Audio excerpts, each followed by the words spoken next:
Karena Rasulullah nampakah bada'at dinu ghariban wa sayaudu ghariban fatuba lil ghuraba alladhina yuhyuna ma amatahun nasu min sunnati.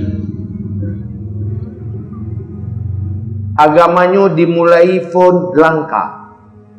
Artinya orang meagama meiman adalah makhluk-makhluk langka di awal Islam.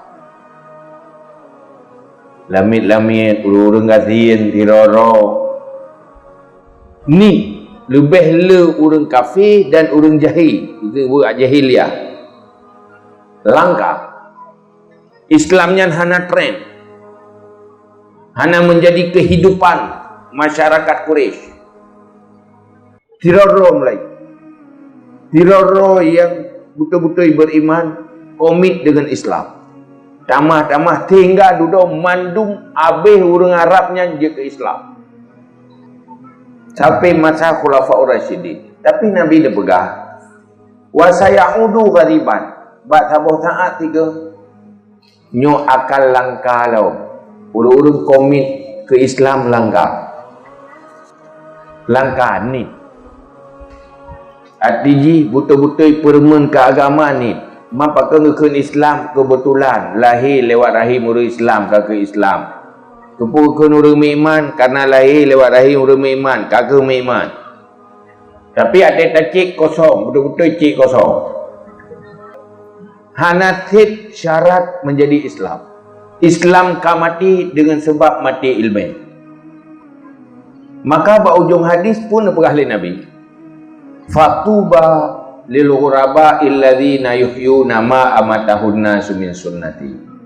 Bahagia bagi makhluk-makhluk yang langkanya yang mentengkomit ke agama tetap berpudip pu yang tengah dipumati oleh manusia, iaitu sunnah lo, misi Rasulullah, risalah Rasulullah yang kaneme oleh Rasulullah tetap pudip